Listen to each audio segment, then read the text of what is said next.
معروف انقلابی شاعر احمد فراز کے کلام کو رومانیت اور مزاحمت کا استعارہ قرار دیا جاتا ہے۔ ان کی شاعری میں رومان کی علامتوں سے لے کر مزاحمت کے استعاروں تک، ہجر کے مراحل سے وطن پرستی کی فکری اساس تک معنویت کے کئی در واہ ہوتے تھے۔ انہیں حروف اور موضوعات کی کوئی قلت نہ تھی، وہ اپنی شعری روایت اور تاثیر میں اپنی مثال آپ تھے۔ احمد فراز جہاں رومانوی شاعری میں نوجوان نسل میں مقبول تھے، وہیں عامر ضیاء الحق کے دور اقتدار میں مزاحمتی خیالات اور شاعری کی وجہ سے اپنے معاصر شعراء میں منفرد مقام رکھتے تھے۔ احمد فراز چند خوش قسمت ترین شعراء میں سے ایک ہے جنہوں نے اپنی مقبولیت زندگی میں ہی دیکھ لی۔ شبلی فراز کے والد احمد فراز کا اصل نام سید احمد شاہ تھا اور وہ آغا محمد شاہبر کوہاٹی کے ہاں 14 جنوری سن 1931 میں پیدا ہوئے۔ ان کے والد اردو اور فارسی کے روایت پسند شاعر تھے، لہذا شاعری انہیں ورثے میں ملی۔ 5-6 برس کی عمر میں پہلا شعر اس وقت کہا جب ان کے والد عید کے موقع پر احمد شاہ اور ان کے بڑے بھائی مسعود شاہ کے لیے کپڑے خرید کر لائے۔ احمد شاہ کو بھائی کے مقابلے میں اپنے کپڑے پسند نہیں آئے تو اس کا شعری اظہار یوں کیا: لائے ہیں سب کے لیے کپڑے سیل سے، لائے ہیں میرے لیے کپڑے جیل سے۔ احمد فراز نے پشاور کے ایڈورڈ کالج سے ایم اے فارسی اور ایم اے اردو کی اعلیٰ تعلیم حاصل کی۔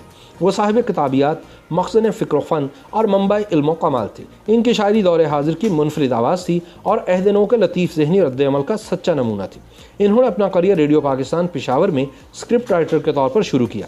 بعد میں وہ پشاور یونیورسٹی میں اردو کے استاد مقرر ہوئے۔ سن 1976 میں وہ اکادمی ادبیات پاکستان کے پہلے ڈائریکٹر جنرل مقرر کیے گئے۔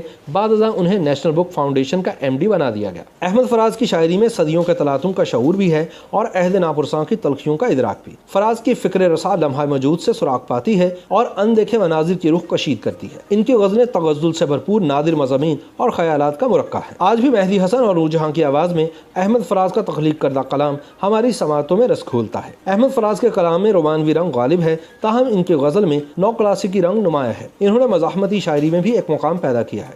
فراز کا کچھ کلام جدید شاعری کے زمرے میں شمار کیا جا سکتا ہے۔ فیض احمد فیض کے برعکس ان کی شاعری مغربی زبانوں کی شاعری کی بجائے اردو اور فارسی کی خوشبو سے آراستہ ہے۔ ان کی غزلیں سودا، میر مصطفی، آتش اور مرزا غالب کے اسالیب کے پابند ہیں، لیکن انہوں نے اساتذہ کی پیروی کرتے ہوئے اپنا جداگانہ تشخص بھی برقرار رکھا۔ احمد فراز کو ایک عرصے تک کبھی نوجوانوں کا شاعر قرار دیا جاتا رہا اور کبھی لڑکیوں کا پسندیدہ۔ ان کی شاعری پڑھ کر اندازہ ہوتا ہے کہ ان کی تمام عمر محبتوں میں گزری ہے۔ تنہا تنہا سے لے کر جانا جانا تک محبت کے ٹوٹتے اور شروع ہوتے سلسلے نظر آتے ہیں۔ وہ اپنی رومان پرست طبیعت کے بارے میں کہتے ہیں: میں مانتا ہوں رومانس میری شخصیت کا ایک حصہ ہے اور میری شاعری میں اس کا غلبہ ہے، لیکن زیادہ موضوعات ہیں کہاں؟ کیا آپ مجھے محبت کے علاوہ کوئی موضوع بتا سکتے ہیں؟ ہر شاعر عہد قدیم سے لے کر آج تک محبت کے موضوعات پر اپنے تجربات کی روشنی میں لکھ رہا ہے، لیکن یہ موضوع پھر بھی نیا ہے۔ مزاحمتی شاعری میں فراز کا شمار ان کی نظم پیشہ ور قاتلوں کے منظر عام پر آنے سے ہونے لگا تھا۔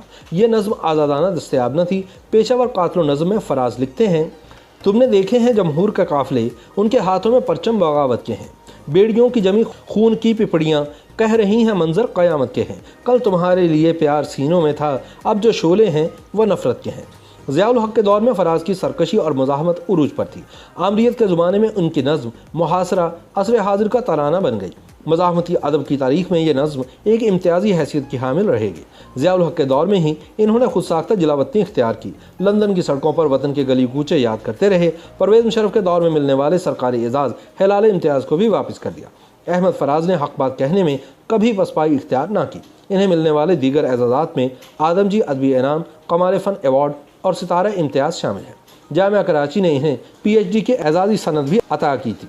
احمد فراز کے 14 مجموعہ کلام میں تنہا تنہا، دردہ شوب، نایافت، شب خون، میرے خواب ریزہ ریزہ، جانا جانا، بے آواز گلی کوچوں میں، نابینا شہر میں آئینہ، سب آوازیں میری ہیں اور اے عشق جنوں پیشہ شامل ہیں۔ فراز کے کلام کی کلیات بھی شہر سخن آراستہ ہے کے عنوان سے شائع کی گئی ہے، جس کے 1500 سے زائد صفحات پر احمد فراز کے احساسات کی کہکشاں یکجا ہے۔ اس میں کوئی شک نہیں کہ وہ اپنی زندگی کے آخری لمحات تک عزیز جہاں رہے، اور اس حقیقت کا اعتراف بھی ضروری ہے کہ برق کوہاٹی کے اس فرزند نے شاعری کی دنیا پر حکمرانی کی اور شہرت عام سمیٹی۔ ان کی شاعری صرف تخلیق کا سرچشمہ ہی نہیں، زندگی کا وہ بیان بھی ہے جس کے رنگ گہرے، دلکش اور بھرپور ہیں، جن کو کسی چہرے کی مسکان میں دیکھا جا سکتا ہے یا کسی حسینہ کے ملبوس میں، اور کہیں ان کے حروف میں دکھ کا دھواں بھی اٹھتا ہے جس میں دل راکھ ہو جاتا ہے۔ انہوں نے کمال مہارت سے اپنی ذات کے دونوں گوشوں کو متوازن رکھتے ہوئے زندگی گزاری۔ وہ صرف نام کے ہی فراز نہیں تھے، بلکہ آزمائشوں کے کئی نشیب طے کر کے سرفراز ہوئے۔